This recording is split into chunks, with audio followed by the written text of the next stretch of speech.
Hi, welcome back to my channel. ನನ್ನ ಮದುವೆ ಆಗಿ 6 ತಿಂಗಳು ಕಳೆದಿತ್ತು.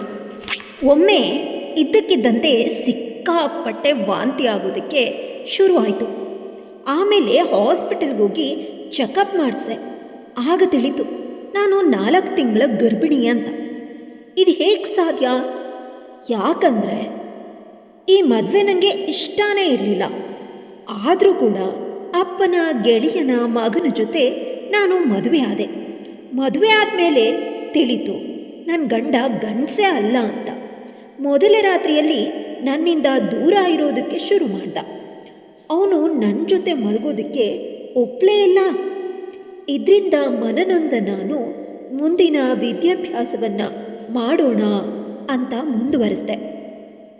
ಸಮಾಜದ ದೃಷ್ಟಿಯಲ್ಲಿ ಮಾತ್ರ ನಾನು ಅತ್ತೆಯ ಮನೆಯಲ್ಲಿದ್ದೆ. ಆದರೆ ನಿಜವಾಗ್ಲೂ ಆ ಮನೆಯಲ್ಲಿ ನನ್ನ ಗಂಡ ಅನ್ನಿಸ್ಕೊಂಡಿರೋ ಗಂಡಸು ನನ್ನ ಗಂಡ ಆಗಿರಲಿಲ್ಲ. ಡಾಕ್ಟರ್ ನಾನು ಗರ್ಭಿಣಿಯ ಅಂತ ಹೇಳಿದಾಗ ನಿಜಕ್ಕೂ ನನಗೆ ಶಾಕ್ ಆಗಿತ್ತು. ಇದು ಹೇಗೆ ಸಾಧ್ಯ ಅಂತ. ಅಂದರೆ ನನ್ನ ಗಂಡನ ಅಪ್ಪ ನನ್ನ ಜೊತೆ ಸೊಸೆ ಅನ್ನೋದನ್ನು ನೋಡದೆ ಯಾರೋ ಮಾಡಿದ ಕೆಲಸನ ಯಾರೋ ಮಾಡ್ದಂಥ ಕೆಲಸವನ್ನು ಮಾಡಿಬಿಟ್ಟಿದ್ದ. ಅವನು ಮಾಡಿದ ಕೆಲಸದಿಂದಾಗಿ ನಾನೀಗ ಪ್ರೆಗ್ನೆಂಟ್ ಆಗಿಬಿಟ್ಟಿದ್ದೀನಿ. ಈ ವಿಷಯನ ಸಮಾಜಕ್ಕೆ ನಾನು ಹೇಗೆ ಹೇಳಿ, ಏನಂತ ಹೇಳಿ?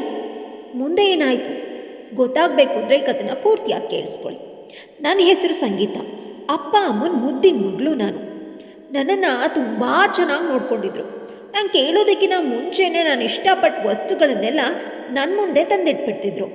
ಅಪ್ಪ ಅಮ್ಮಂಗೆ ನಾನಂದರೆ ತುಂಬಾ ಮುದ್ದು. ಅದಕ್ಕೋಸ್ಕರ ಅಂತಾನೆ ನನ್ನನ್ನು ಬಹಳ ಬೇಗ ಮದುವೆ ಮಾಡಲೇ ಇಲ್ಲ. ಆದರೆ ಈ ನನ್ನ ಖುಷಿನ ಆ ದೇವರಿಂದ ಕೂಡ ಸಹಿಸೋಕೆ ಆಗಲಿಲ್ಲ ಅನಿಸುತ್ತೆ. ಅದಕ್ಕಾಗಿ ಒಮ್ಮೆ ಅಮ್ಮನ ಆರೋಗ್ಯ ಕೈ ಕೊಟ್ಬಿಡ್ತು. ಇದರಿಂದಾಗಿ ಮನೆ ಕೆಲಸನ ನಾನೇ ಮಾಡೋದಕ್ಕೆ ಶುರು ಮಾಡಿದೆ. ಆದರೆ ನನಗೆ ಯಾವುದೇ ಬೇಜಾರೂ ಇರಲಿಲ್ಲ. ಖುಷಿಯಿಂದಾನೇ ದಿನ ಕಳೀತಿದ್ದೆ. ನಾನು ಓದೋವಾಗ ನನಗೂ ಕೂಡ ಎಲ್ಲರಂತೆ ಒಬ್ಬ ಬಾಯ್ ಫ್ರೆಂಡ್ ಬೇಕು ಅಂತ ಅನ್ನಿಸ್ತಿತ್ತು. ಮನೆಯಲ್ಲಿ ಅಪ್ಪ ಹೇಳಿಬಿಟ್ಟಿದ್ರು, ನಿಮಗೆ 26 ವರ್ಷ ಆಗೋವರೆಗೂ ನಿಮಗೆ ಮದುವೆ ಮಾಡೋದೇ ಇಲ್ಲ ಅಂತ. ನನ್ನ ಗೆಳೆಯನ ಮಗ ಒಬ್ಬ ಇದ್ದಾನೆ, ಅವನ ಜೊತೆಗೆ ನಿನ್ನ ಮದುವೆ. ಹೊರಗಡೆ ಯಾರನ್ನಾದರೂ ಪ್ರೀತಿ ಮಾಡಬೇಕು, ಆಮೇಲೆ ಇರೋದು ನಿನಗೆ ಅಂತ ಹೇಳಿಬಿಟ್ಟಿದ್ರು. ಅಪ್ಪ ಹಾಕಿದ ಗೆರೆನ ಮೀರೋ ಮಗಳಲ್ಲ ನಾನು, ಅಪ್ಪನ ಮುದ್ದಿನ ಮಗಳು. ಹಾಗಾಗಿ ಅಪ್ಪ ಹೇಳಿದ್ದನ್ನು ಕೇಳ್ತಿದ್ದೆ. ಅಪ್ಪ ನನಗೆ ಯಾವತ್ತಿಗೂ ಮೋಸ ಮಾಡಲ್ಲ. ನನಗಾಗಿ ಆರಿಸಿದ ಎಲ್ಲ ವಸ್ತುಗಳು ನಂಗೆ ತುಂಬ ಇಷ್ಟ ಆಗಿದ್ವು. ನಂಗೆ ತುಂಬ ಅವಶ್ಯಕತೆ ಇರುವಂತಹವೇ. ಅಂಥದ್ರಲ್ಲಿ ಜೀವನ ಪರ್ಯಂತ ಜೀವನ ಮಾಡೋ ನನ್ನ ಸಂಗಾತಿನ ಅಪ್ಪ ತುಂಬ ಚೆನ್ನಾಗಿರೋರ್ನೇ ಹುಡುಕಿರ್ತಾರೆ ಅಂತ ತುಂಬ ನಂಬಿಕೆ ಇಟ್ಟಿದ್ದೆ. ನನ್ನ ಡಿಗ್ರಿ ಮುಗಿದ ಮೇಲೆ ಕೆಲಸಕ್ಕೆ ಹೇಗೋ ಮನಸ್ಸಿರಲಿಲ್ಲ ನನಗೆ. ಮನೆಯಲ್ಲಿ ಅಮ್ಮನ ಚೆನ್ನಾಗಿ ನೋಡ್ಕೊಳ್ಬೇಕು, ಆಮೇಲೆ ಅಪ್ಪ ತೋರಿಸಿದ ಹುಡುಗನ್ನ ಮದುವೆ ಆಗಬೇಕು. ನಾನು ತಿಳಿದ ಮಟ್ಟಿಗೆ ನನ್ನ ಅಪ್ಪಂಗೆ ದುಡ್ಡು ಕಾಸಿನ ತೊಂದರೆ ಏನೂ ಇರಲಿಲ್ಲ. ಆದರೂ ಕೂಡ ಓದಿ ಯಾಕೆ ಸುಮ್ಮನೆ ಇರೋದು ಅಂತ ಸುಮ್ಮನೆ ಒಂದು ಕೆಲಸಕ್ಕೆ ಅಪ್ಲೈ ಮಾಡಿದೆ. ಥಟ್ಟಂತ ಕೆಲಸ ಸಿಕ್ಕಿಬಿಡ್ತು. ನನಗಂತೂ ತುಂಬಾ ಖುಷಿ ಆಯಿತು. ನಂಗೆ ಅನ್ನಿಸ್ತಿತ್ತು ನಾನು ತುಂಬ ಅದೃಷ್ಟವಂತೆ ಅಂತ. ಅಮ್ಮ ಅಂತೂ ಈ ವಿಷಯ ಕೇಳಿ ನನ್ನನ್ನು ಗಟ್ಟಿಯಾಗಿ ತಪ್ಕೊಂಡ್ಬಿಟ್ಟಿದ್ರು. ಯಾಕಂದರೆ ಅವಳಿಗೂ ಕೂಡ ಅವಳು ಚಿಕ್ಕವಳಿದ್ದಾಗ ಚೆನ್ನಾಗಿ ಓದಿ ಕೆಲಸ ಮಾಡಬೇಕು ಅನ್ನೋ ಆಸೆ ಇತ್ತಂತೆ. ಆದರೆ ಅವ್ರ ಮನೆಯವರು ತುಂಬ ಸಂಪ್ರದಾಯ ಕುಟುಂಬದವರಾಗಿದ್ದರಿಂದ ಹೆಣ್ಮಕ್ಳನ್ನ ಕೆಲಸಕ್ಕೆ ಕಳಿಸೋದು ಅಷ್ಟು ಒಳ್ಳೆಯದಲ್ಲ ಅಂತ ಕಳಿಸಿರಲಿಲ್ಲ. ಆದರೆ ನನ್ನಪ್ಪ ಹಾಗಲ್ಲ, ತುಂಬ ವಿಷಯನ ತಿಳ್ಕೊಂಡಿರೋರು, ತುಂಬ ಒಳ್ಳೆಯವರು. ಬೇರೆಯವ್ರ ವಿಷಯದಲ್ಲಿ ಹೇಗೋ ಏನೋ ನನಗೆ ಗೊತ್ತಿಲ್ಲ, ಆದರೆ ನನ್ನ ವಿಷಯದಲ್ಲಿ ಮಾತ್ರ ನನ್ನಪ್ಪ ತುಂಬಾ ಒಳ್ಳೆಯವರು. ಆದರೆ ಏನು ಮಾಡೋದು, ಅಮ್ಮನ ವಿಷಯದಲ್ಲಿ ಮಾತ್ರ ತುಂಬಾ ಸ್ಟ್ರಿಕ್ಟು. ಇದು ಮಾಡಬೇಡ, ಅದು ಮಾಡಬೇಡ, ಇಷ್ಟೇ ಮಾಡಬೇಕು, ಅಷ್ಟೇ ಮಾಡಬೇಕು, ಈ ರೀತಿ ಅಮ್ಮನ ಮೇಲೆ ಯಾವಾಗಲೂ ಜೋರು ಮಾಡ್ತಾನೇ ಇರ್ತಿದ್ರು. ಇದನ್ನೆಲ್ಲ ನಾನು ನೋಡ್ತಾನೇ ಇರ್ತಿದ್ದೆ, ಗಮನಿಸ್ತಿದ್ದೆ.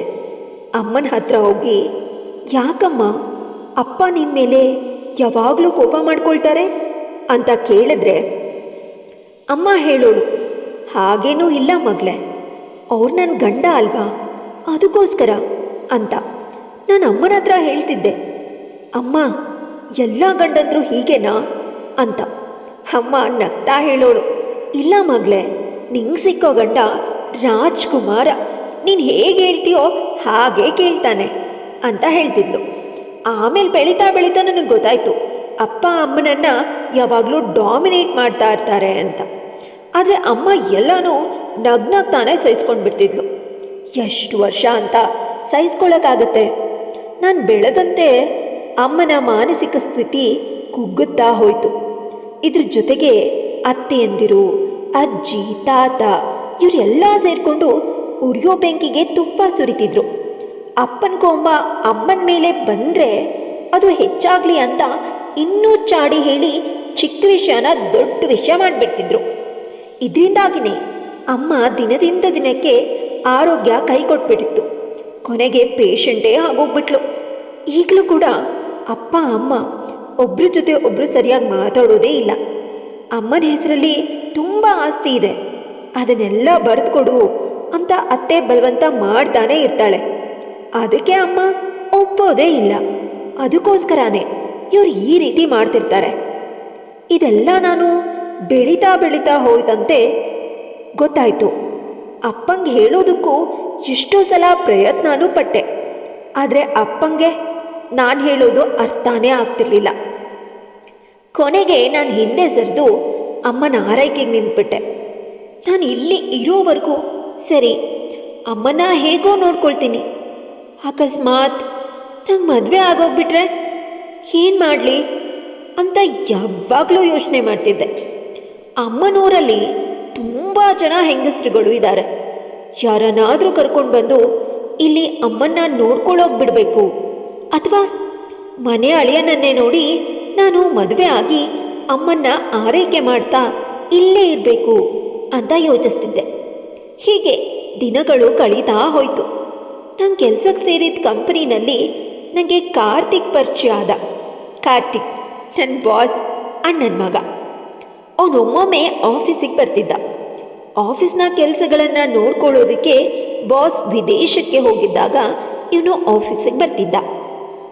ಹಬ್ಬ, ಇವನಂತ ಹ್ಯಾಂಡ್ಸಮ್ ಆಗಿರೋ ಅಟ್ರಾಕ್ಟಿವ್ ಆಗಿರೋ ಹುಡುಗನ್ನ ನಾನು ಇಲ್ಲಿವರೆಗೂ ನೋಡೇ ಇರಲಿಲ್ಲ. ನಾನು ನನಗೆ ಗೊತ್ತಿಲ್ಲದೆ ಅವನ ಪ್ರೀತಿನಲ್ಲಿ ಬಿದ್ದುಬಿಟ್ಟಿದ್ದೆ. ಅವನನ್ನು ಪ್ರೀತಿಸೋದಕ್ಕೆ ಶುರು ಮಾಡಿಬಿಟ್ಟಿದ್ದೆ.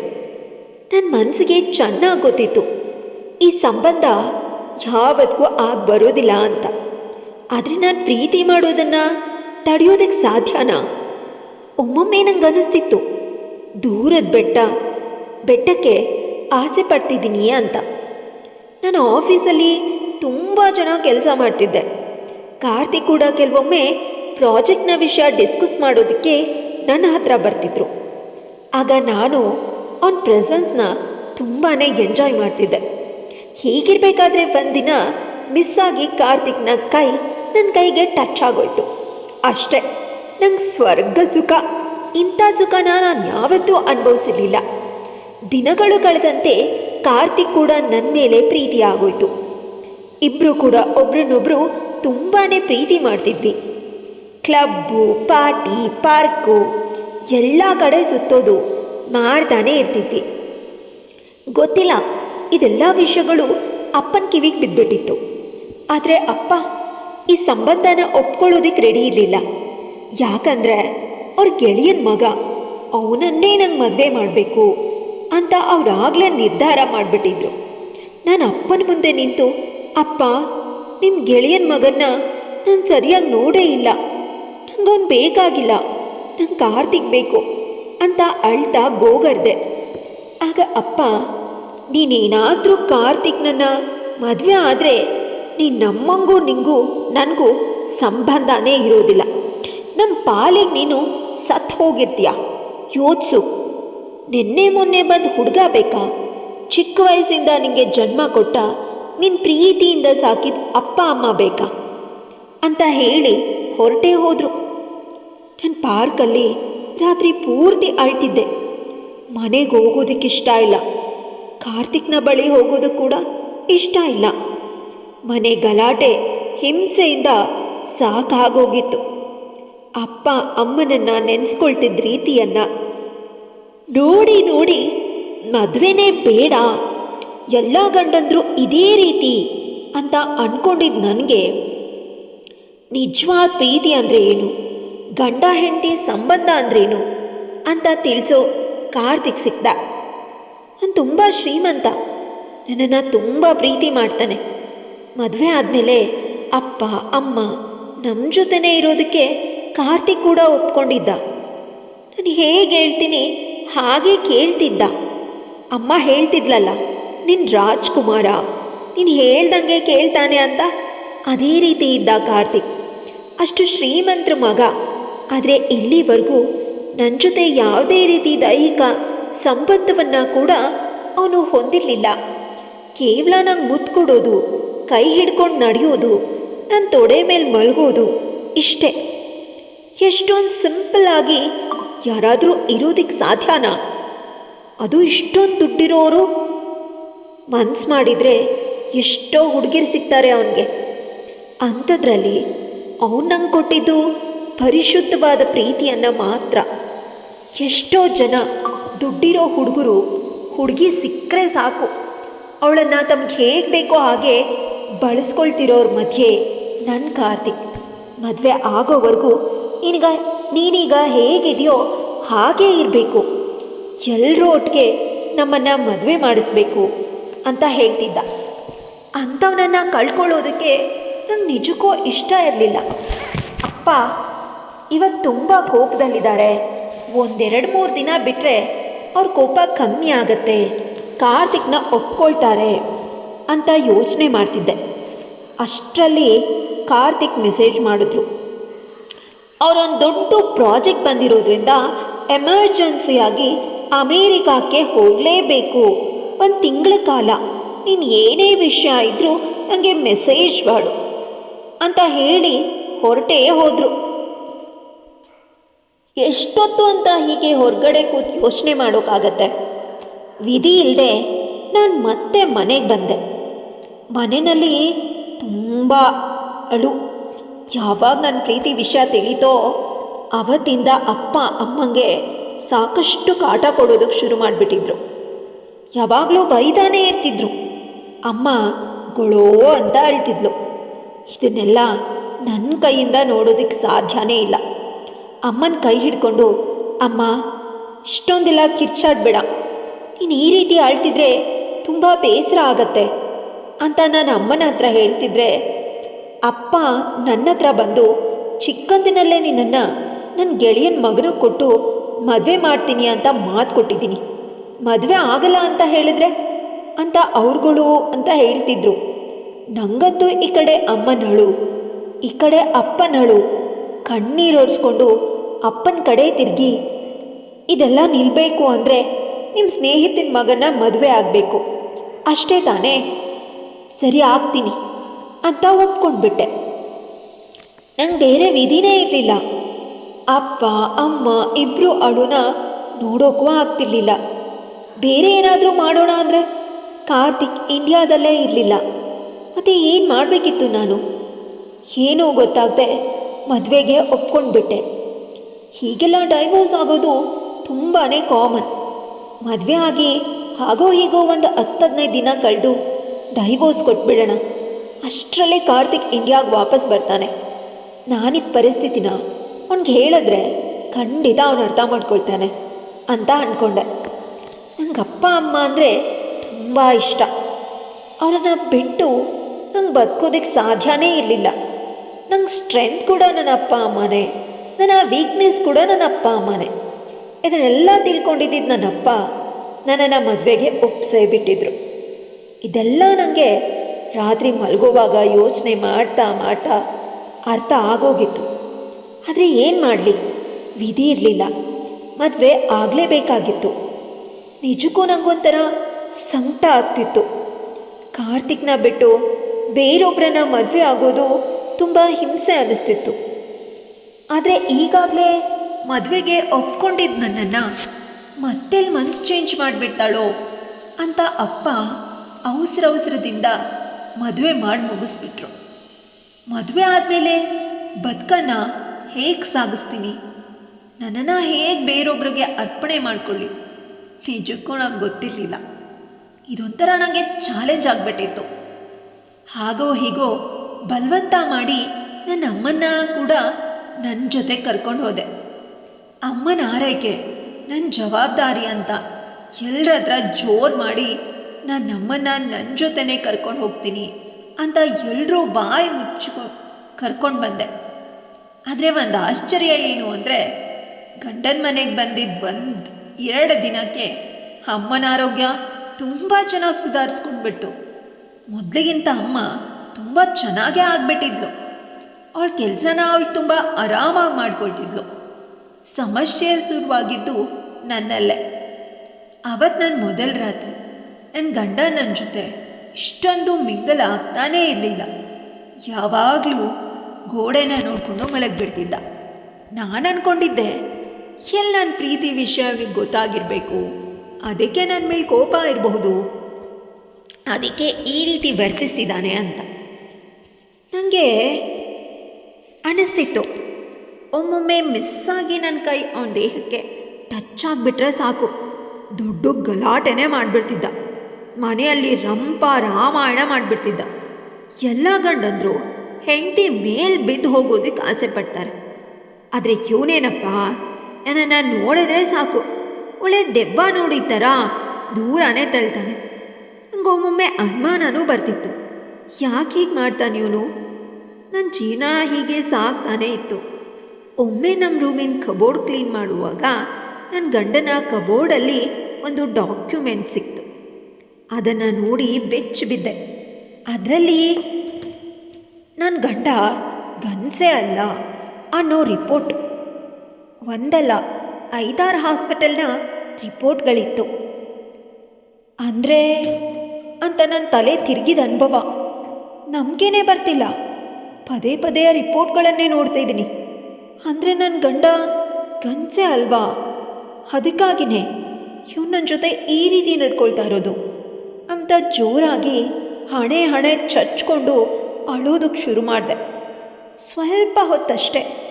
ಆಮೇಲೆ ನಿಜಕ್ಕೂ ಖುಷಿ ಆಯಿತು. ಇದರಿಂದ ನಂಗೆ ಖುಷಿ ಆಗಬೇಕು ಅಲ್ವಾ ಅಂತ ಅಂದ್ಕೊಂಡೆ. ಈ ನೆಪಾನೆ ಹಿಡ್ಕೊಂಡು ನಾನು ಹೇಗಾದರೂ ಮಾಡಿ ಡೈವೋರ್ಸ್ ತೊಗೊಂಡ್ಬಿಡ್ಬೇಕು ಅಂತ ರಿಪೋರ್ಟ್ಗಳನ್ನೆಲ್ಲ ನಂಗೆ ತಿಳಿದಿರುವಂಥ ಸೇಫ್ ಆದ ಒಂದು ಜಾಗದಲ್ಲಿ ತಂದು ಇಟ್ಕೊಂಡೆ.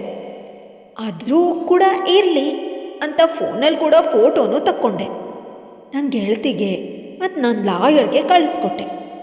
ಮದುವೆ ಆಗಿ 6 ತಿಂಗಳು ಕಳೆದಿದೆ, ಇಂಥ ವಿಷಯನ ನನ್ನಿಂದ ಮುಚ್ಚಿಟ್ಟಿದಾರಲ್ಲ ಅಂತ ಒಂದು ಕಡೆ ಕೋಪ ಬಂದರೆ, ಇನ್ನೊಂದು ಕಡೆ ಮತ್ತೆ ನನ್ನ ಕಾರ್ತಿಕ್ನ ಪಡ್ಕೊಳ್ಬೋದು ಅನ್ನೋ ಖುಷಿನೂ ಆಗಿತ್ತು.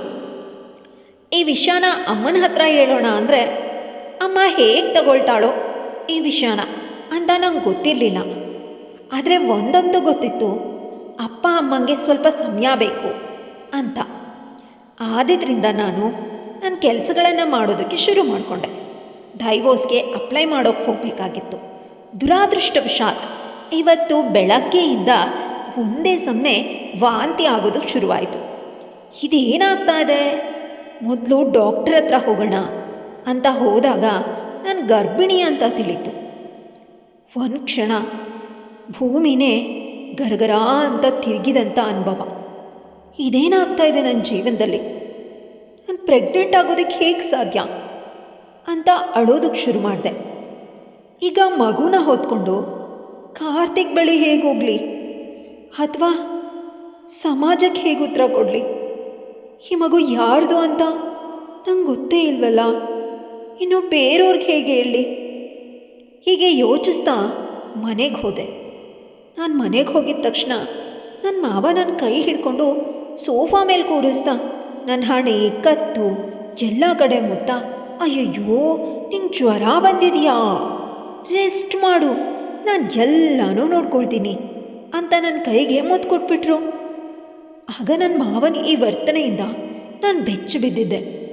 ಇತ್ತೀಚೆಗೆ ಮಾವ ನನ್ನ ಹತ್ರ ತುಂಬಾ ಬರ್ತಾ ಇರ್ತಾರೆ. ತುಂಬ ನಂಗೆ ಹತ್ತಿರ ಆಗೋದಕ್ಕೆ ಪ್ರಯತ್ನ ಪಡ್ತಿರ್ತಾರೆ. ಎಲ್ಲಾದರೂ ಹೆಚ್ಚು ಕಮ್ಮಿ ಆಗ್ಬಿಟ್ಟಿದ್ಯಾ ಅಂತ ಯೋಚಿಸಿದಾಗ 3 ತಿಂಗಳ ಹಿಂದೆ ನನ್ನ ಆರೋಗ್ಯ ಸರಿ ಇರಲಿಲ್ಲ. ಆಗ ಮಾವ ನನ್ನನ್ನು ತುಂಬ ಚೆನ್ನಾಗಿ ನೋಡ್ಕೊಂಡಿದ್ರು. ಆ ಸಮಯದಲ್ಲಿ ಏನಾದರೂ ಇವ್ರು ನಂಗೆ ತೊಂದರೆ ಮಾಡಿರ್ಬೋದಾ, ನಂಗೆ ಗೊತ್ತಿಲ್ಲದೆ ನನ್ನ ದೇಹನ ಬಳಸ್ಕೊಂಡಿರ್ಬೋದಾ ಅಂತ ನಂಗೆ ಅನ್ನಿಸ್ತಿತ್ತು.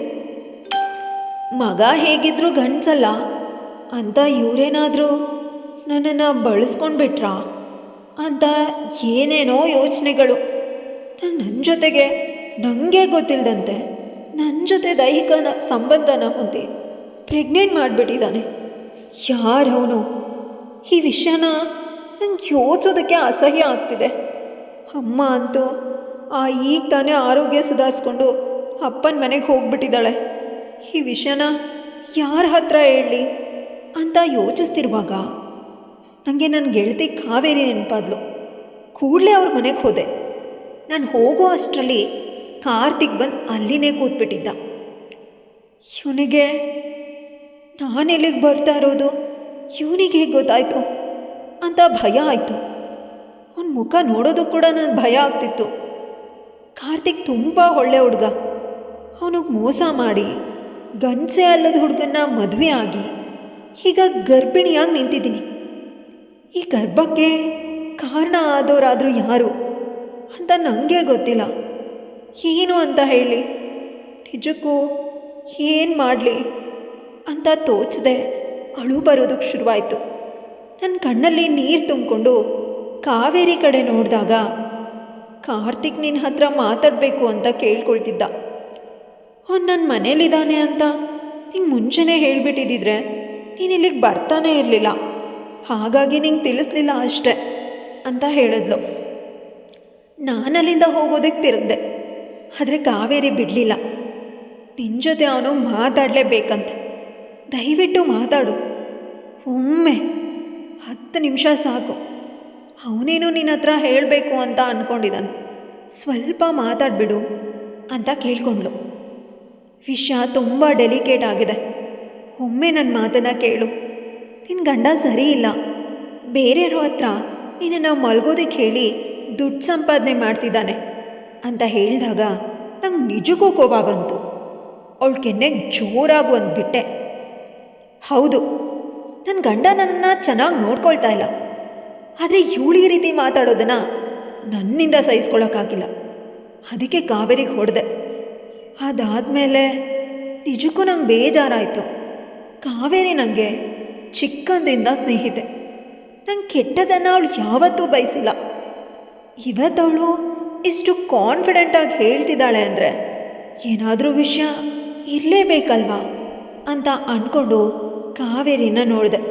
ಆಗ ಕಾವೇರಿ ತನ್ನ ಫೋನ್ನ ತೊಗೊಂಡು ಬಂದು ಒಂದು ವಿಡಿಯೋನ ಆನ್ ಮಾಡಿ ನನ್ನ ಕೈ ಕೊಟ್ಲು. ಆ ವಿಡಿಯೋದಲ್ಲಿ ನಾನು ನನ್ನ ಗಂಡನ ಜೊತೆ ಒಂದು ಪೂಜೆಗೆ ಹೋಗಿದ್ದಾಗ ಅಲ್ಲಿ ನಾನು ಒಂದು ಜ್ಯೂಸನ್ನು ಕುಡಿದು ಪ್ರಜ್ಞೆ ತಪ್ಪಿ ಬಿದ್ದಾಗ ನನ್ನ ಗಂಡ ಇನ್ನೊಬ್ಬನ ಸಹಾಯದಿಂದ ನನ್ನನ್ನು ಎತ್ಕೊಂಡು ಬಂದು ರೂಮಿಗೆ ಮಲಗಿಸಿ ಆ ಇನ್ನೊಬ್ಬ ಗಂಡಸಿನ ಹತ್ರ ಹಣ ಪಡ್ಕೊಂಡು ಇನ್ನೇನು ಹೊರಗಡೆ ಹೋಗಬೇಕು ಅಷ್ಟರಲ್ಲಿ ಕಾರ್ತಿಕ್ ಒಳಗಡೆ ಬಂದು ನನ್ನ ಗಂಡಂಗೆ ಮತ್ತು ಆ ಇನ್ನೊಬ್ಬ ಗಂಡಸಿಗೂ ಚೆನ್ನಾಗಿ ಹೊಡೆದು ಜಗಳ ಮಾಡಿ ಆ ಇನ್ನೊಬ್ಬ ಗಂಡಸು ಓಡಿ ಹೋಗ್ತಾನೆ. ಆಗ ನನ್ನ ಗಂಡ ಏಯ್ ಯಾಕೋ ಹೊಡಿತಿದ್ಯಾ ಅಂತ ಕೇಳಿದಾಗ ಕಾರ್ತಿಕ್ ಕೋಪದಿಂದ ಏಯ್ ನೀನೇನೋ ಗಂಡಸ, ನಿನ್ನ ಹೆಂಡತಿನ ಇನ್ನೊಬ್ಬ ಗಂಡಸಿನ ಹತ್ರ ಮಲ್ಗೋದಿಕ್ಕೆ ಬಿಟ್ಟು ಹಣ ಸಂಪಾದನೆ ಮಾಡ್ತಿದ್ಯಲ್ಲ, ನಿಂಗೆ ಸ್ವಲ್ಪನೂ ಸಂಸ್ಕಾರ ಅನ್ನೋದೇ ಇಲ್ವಾ ಅಂತ ಕೇಳಿದಾಗ ಹೌದು ಕಣೋ, ನಾನು ಗಂಡಸಲ್ಲ, ಹಾಗೇ ನಂಗೆ ಹಣ ಬೇಕು, ನಾನು ಹೆಂಡ್ತಿನ ನಾನು ಏನಾದರೂ ಮಾಡ್ಕೊಳ್ತೀನಿ, ಅದನ್ನು ಕೇಳೋದಕ್ಕೆ ನೀನು ಯಾರು ಅಂತ ಕೇಳ್ತಾನೆ. ಕಾರ್ತಿಕ್ ಅವನನ್ನು ಮತ್ತೆ ಹೊಡೆದು ಅಲ್ಲಿಂದ ಕಳಿಸ್ತಾನೆ. ಅದನ್ನು ನೋಡಿ ನಿಜಕ್ಕೂ ನನಗೆ ಕುಸ್ತೋದಂಥ ಅನುಭವ. ಕಾವೇರಿ ಕಡೆ ತಿರುಗಿ ನೋಡಿದಾಗ ಹೌದು, ಇದಾದ ಮೇಲೂ ಕೂಡ ನಿನ್ನ ಗಂಡ ಹಣಕ್ಕಾಗಿ ಸಾಕಷ್ಟು ಜನ ಗಂಡಸ್ರ ಹತ್ರ ನಿನ್ನನ್ನು ಕರ್ಕೊಂಡು ಹೋಗಿ ಸಂಪಾದನೆ ಮಾಡೋದಕ್ಕೆ ನೋಡಿದ್ದಾನೆ. ಆಗೆಲ್ಲ ಆ ರಾಕ್ಷಸರಿಂದ ಕಾಪಾಡಿ ಬೈದು ಮನೆ ಕಳಿಸ್ತಾ ಇದ್ದಿದ್ದು ನಿನ್ನ ಬಗ್ಗೆ ತಿಳ್ಕೊಳ್ಳೋದಕ್ಕೆ ಸಾಕಷ್ಟು ಸೆಕ್ಯೂರಿಟಿಗಳನ್ನು ಇಟ್ಟಿದ್ದ. ಇದ್ರ ಬಗ್ಗೆ ನಿನ್ನ ಹತ್ರ ಮಾತಾಡಬೇಕು ಅಂತ ಅವನು ತುಂಬ ಸಲ ಪ್ರಯತ್ನನೂ ಪಟ್ಟಿದ್ದ. ಆದರೆ ನಿನ್ನ ಗಂಡ ಅದಕ್ಕೆ ಅವಕಾಶನೇ ಕೊಟ್ಟಿರಲಿಲ್ಲ. ಅದಕ್ಕಾಗಿಯೇ ಇವನು ಇವತ್ತು ನಿನ್ನನ್ನು ಇಲ್ಲಿಗೆ ಕರೆದಿದ್ದು ಅಂತ ಹೇಳಿದಾಗ ನಿಜಕ್ಕೂ ನಂಗೆ ಏನು ಹೇಳಬೇಕು ಗೊತ್ತಾಗಲಿಲ್ಲ. ಜೋರಾಗಳ್ತಾ ಹಾಗಾದರೆ ಈ ನನ್ನ ಗರ್ಭಕ್ಕೆ ಯಾರು ಕಾರಣ ಅಂತ ಜೋರಾಗಿ ಕಿರ್ಸೋದಕ್ಕೆ ಶುರು ಮಾಡಿದೆ. ಆಗ ಕಾರ್ತಿಕ್ ಎದ್ದು ಬಂದು ನನ್ನ ಕಾಲ ಹತ್ರ ಕೂತ್ಕೊಂಡು ನನ್ನ ಕೈ ಹಿಡ್ಕೊಂಡು ನಿನ್ನೀ ಗರ್ಭಕ್ಕೆ ನಾನೇ ಕಾರಣ ಅಂತ ಹೇಳ್ದ. ಒಂದು ಕ್ಷಣ ಅವನು ಏನು ಹೇಳ್ದ ಅಂತ ನಂಗೆ ಅರ್ಥನೇ ಆಗಲಿಲ್ಲ. ಕಣ್ಣೀರು ತುಂಬಿದ ಆ ಕಣ್ಣಲ್ಲೇ ಅವನನ್ನು ದಿಟ್ಟಿಸಿ ನೋಡಿದಾಗ, ಕಾರ್ತಿಕ್ ತಪ್ಪು ತಿಳಿಬೇಡ, ಒಮ್ಮೆ ನಿನ್ನನ್ನು ಕಾಪಾಡೋದಕ್ಕೆ ಬಂದಾಗ ನಿಂಗೆ ಪ್ರಜ್ಞೆನೇ ಇರಲಿಲ್ಲ, ನೀನು ಪೂರ್ತಿ ನಶೆನಲ್ಲಿದ್ದೆ. ಎಷ್ಟೋ ನಿನ್ನನ್ನು ಸಮಾಧಾನ ಪಡಿಸೋದಕ್ಕೆ ನೋಡಿದೆ. ಅವ್ರು ನಿಂಗೆ ಯಾವ ರೀತಿ ನಶೆ ಕೊಟ್ಟಿದ್ರು ನಿಜಕ್ಕೂ ನಂಗೆ ಗೊತ್ತಿಲ್ಲ. ಆದರೆ ನೀನು ನಾನು ಎಷ್ಟೇ ಸಮಾಧಾನ ಮಾಡಿದ್ರೂ ಸಮಾಧಾನ ಆಗೋ ರೀತಿನಲ್ಲಿ ಇರಲಿಲ್ಲ. ವಿಚಿತ್ರವಾಗಿ ಆಡ್ತಿದ್ದೆ. ಅವತ್ತಿನ ದಿನ ನಮ್ಮಿಬ್ಬರ ಮಧ್ಯೆ ಮಿಲನ ಏರ್ಪಟ್ಬಿಡ್ತು. ನಾವಿಬ್ಬರು ಸಂಪೂರ್ಣವಾಗಿ ಒಂದಾಗ್ಬಿಟ್ಟಿದ್ವಿ. ಆದರೆ ನಿನ್ನ ಗಂಡ ಸುಮ್ಮನಿರಲಿಲ್ಲ. ಅವತ್ತು ನಿನ್ನ ಗಂಡನ ಕೈ ತುಂಬ ಹಣ ಕೊಟ್ಟಿದ್ದೆ. ಬೇರೆ ಮಾರ್ಗನೂ ನನ್ನ ಹತ್ರ ಇರಲಿಲ್ಲ. ಅವತ್ತು ನಾನು ಅಂದ್ಕೊಂಡಿದ್ದು ನಾನು ಹೆಂಡತಿ ಜೊತೆ ಇದ್ದೀನಿ ಅಂತ. ಹಾಗಾಗಿ ನಿನ್ನ ನಶೆನ ಇಳಿಸೋದಕ್ಕೆ ನಂಗೆ ಬೇರೆ ಯಾವ ಮಾರ್ಗನೂ ತಿಳಿಲಿಲ್ಲ. ತಾಳಿ ಕಟ್ಟಿದರೆ ಮಾತ್ರ ಗಂಡ ಆಗೋದಿಲ್ಲ. ನಿನ್ನನ್ನು ನಾನು ಪ್ರೀತಿ ಮಾಡಿದ ದಿನದಿಂದಾನೆ ನಿನ್ನನ್ನು ನನ್ನ ಹೆಂಡತಿ ಅಂತಾನೆ ನಾನು ಜೀವನ ಮಾಡ್ತಾ ಇದ್ದಿದ್ದು. ನಾನು ನಿನ್ನ ಗಂಡನ ರೀತಿನೇ ನಡ್ಕೊಂಡೆ. ಇದನ್ನು ಹೇಳಬೇಕು ಅಂತ ತುಂಬ ಪ್ರಯತ್ನನೂ ಪಟ್ಟಿದ್ದೀನಿ. ಹಾಗೆ ನಿನ್ನ ಗಂಡನನ್ನು ತಡೆದು ನಿಲ್ಲಿಸ್ಬಿಟ್ಟ. ಇವತ್ತು ಕೂಡ ನೀನು ಹಾಸ್ಪಿಟಲಿಂದ ಮನೆಗೆ ಹೋದಾಗ ನಿನ್ನ ಹತ್ರ ಮಾತಾಡೋದಕ್ಕೆ ನೀನು ಹಿಂದೆನೇ ಬಂದೆ. ಆದರೆ ಇವತ್ತು ಕೂಡ ಅವಕಾಶ ಸಿಗಲಿಲ್ಲ. ನೀನು ಗರ್ಭಿಣಿ ಅಂತ ನಂಗೆ ಗೊತ್ತಾಯಿತು. ವಿಷಯ ಗೊತ್ತಿಲ್ಲದೆ ನೀನೇನಾದರೂ ಮಾಡ್ಕೊಂಡ್ಬಿಟ್ರೆ ಅನ್ನೋ ಭಯದಿಂದ ಕಾವೇರಿ ಮನೆಯಲ್ಲಿ ನಿನ್ನನ್ನು ಭೇಟಿಯಾಗಿ ಎಲ್ಲ ವಿಷಯನೂ ತಿಳಿಸ್ಬೇಕು ಅಂತ ಇಲ್ಲಿಗೆ ಬಂದೆ. ದಯವಿಟ್ಟು ಅವತ್ತಿನ ವಿಷಯಕ್ಕೆ ನನ್ನನ್ನು ಕ್ಷಮಿಸ್ಬಿಡು. ಕ್ಷಮೆ ಕೇಳೋ ಅವಶ್ಯಕತೆಯೇ ಇರಲಿಲ್ಲ. ಯಾಕಂದರೆ ಈಗಲೂ ಆಗಲೂ ಎಂದೆಂದಿಗೂ ನೀನು ನನ್ನ ಹೆಂಡ್ತಿನೇ. ಆದರೂ ಕೂಡ ನಿನ್ನ ಮನಸ್ಸಿಗೆ ನೋವಾಗತ್ತೆ ಅಲ್ವಾ? ಅದಕ್ಕಾಗಿ ಕ್ಷಮೆ ಕೇಳ್ತಾ ಇದ್ದೀನಿ. ಕಾರ್ತಿಕ್ ಈ ರೀತಿ ಹೇಳ್ತಿದ್ದಾಗ ಆ ರೀತಿ ಕುಳಿತಿರುವಂತೆಯೇ ಅವನನ್ನು ಗಟ್ಟಿಯಾಗಿ ತಕ್ಕೊಂಡು ಜೋರಾಗಳ್ತಾ, ಅಪ್ಪ ಅಮ್ಮನ ಬಲವಂತಕ್ಕೆ ಈ ಮದುವೆ ಆದೆ. ನನಗೆ ಇಷ್ಟನೇ ಇರಲಿಲ್ಲ. ಇಷ್ಟು ದಿನದಲ್ಲಿ ಅವನು ಒಮ್ಮೆನೂ ನನ್ನನ್ನು ಮುಟ್ಟಿಲ್ಲ. ಆದರೆ ನಾನು ಪ್ರೆಗ್ನೆಂಟ್. ಈಗ ನೀನು ಹೇಳ್ತಿದ್ಯಾ ಅವತ್ತು ನಮ್ಮಿಬ್ಬರು ಮಿಲನ ಆಗಿದೆ ಅಂತ. ಹಾಗಿದ್ಮೇಲೆ ಈ ಮಗು ನಮ್ಮಿಬ್ಬರದೇ ತಾನೇ ಅಂತ ಕೇಳಿದಾಗ ಕಾರ್ತಿಕ್ ನನ್ನನ್ನು ಗಟ್ಟಿಯಾಗಿ ತಪ್ಕೊಂಡು ನನ್ನ ಹಣೆಗೆ ಮತ್ತು ತುಟಿಗಳಿಗೆ ಮುತ್ತು ಕೊಟ್ಟು, ಇಷ್ಟು ಬೇಗ ಇಷ್ಟೊಂದು ಒಳ್ಳೆ ವಿಷಯನ ನೀನು ಹೇಳ್ತೀಯಾ ಅಂತ ನಾನು ಅಂದ್ಕೊಂಡೇ ಇರಲಿಲ್ಲ. ನಾವಿಬ್ಬರು ಅಪ್ಪ ಅಮ್ಮ ಆಗ್ತಿದ್ದೀವಿ. ಇದನ್ನು ಸೆಲೆಬ್ರೇಟ್ ಮಾಡೋಣ. ನೀನು ಈ ರೀತಿ ಅಳ್ತಾ ಇದ್ರೆ ನನ್ನ ಮಗು ಕೂಡ ಅಳುಮುಂಜಿ ಆಗಿಬಿಡತ್ತಪ್ಪ. ಸ್ವಲ್ಪ ಸ್ಮೈಲ್ ಮಾಡು ಅಂತ ಹೇಳ್ದ. ನಿಜಕ್ಕೂ ನನ್ನ ಮನಸ್ಸಿಗೆ ಎಷ್ಟೋ ಸಮಾಧಾನ ಆಗಿತ್ತು. ನಾವು ಈಗಲೇ ಮದುವೆ ಆಗಿಬಿಡೋಣ ಅಂತ ಹೇಳಿದ್ರು. ನಿನ್ನಪ್ಪ ಅಮ್ಮನನ್ನು ನಾನು ಒಪ್ಪಿಸ್ತೀನಿ. ಅವ್ರು ಯಾವುದೇ ಷರತ್ತು ಹಾಕಿದ್ರೂ ಕೂಡ ನಾನು ಅದಕ್ಕೆ ಒಪ್ಕೊಳ್ತೀನಿ. ಆದರೆ ನಿನ್ನನ್ನು ಮಾತ್ರ ಬಿಡೋದಿಲ್ಲ. ನೀನು ಅವತ್ತಿಗೂ ಇವತ್ತಿಗೂ ಎಂದೆಂದಿಗೂ ನನ್ನವಳು ಮಾತ್ರ. ನನ್ನ ಕಿವಿ ಹತ್ರ ಬಾಗಿ ಆವತ್ತಿನ ದಿನ ನಶೆನಲ್ಲಿದ್ದರೂ ಕೂಡ ನೀನು ತುಂಬ ಸುಂದರವಾಗಿ ಕಾಣಿಸ್ತಿದ್ದೆ. ಹಾಗಾಗಿನೇ ಆವತ್ತಿನ ರಾತ್ರಿ ನಾವಿಬ್ಬರು 2 ಬಾರಿ ಸೇರಿಬಿಟ್ಟಿದ್ದೀವಿ ಅಂತ ಹೇಳ್ದ. ನಿಜಕ್ಕೂ ನನಗೆ ಅವನ ಮಾತನ್ನು ಕೇಳ್ತಿದ್ದಂತೆ ನಾಚಿಕೆ ಆಗಿ ತಲೆ ಬಗ್ಗಿಸ್ದೆ. ನನ್ನನ್ನು ಗಟ್ಟಿಯಾಗಿ ತಪ್ಕೊಂಡು ನನ್ನ ತುಟಿಗಳಿಗೆ ಮುತ್ತು ಕೊಟ್ಟ. ಅಷ್ಟರಲ್ಲಿ ಕಾವೇರಿ, ಹಲೋ ಲವ್ ಬರ್ಡ್ಸ್, ನಾನು ಇಲ್ಲೇ ಇದ್ದೀನಿ ಅಂತ ಹೇಳಿದ್ಲು. 3 ಜನನೂ ಜೋರಾಗಿ ನಗಾಡ್ತಿದ್ವಿ. ಅಷ್ಟರಲ್ಲಿ ನನ್ನ ಫೋನ್ ರಿಂಗ್ ಆಗೋದಕ್ಕೆ ಶುರುವಾಯಿತು. ತೆಗೆದು ನೋಡಿದ್ರೆ ಅಮ್ಮ ಕಾಲ್ ಮಾಡಿಬಿಟ್ಟಿದ್ಲು.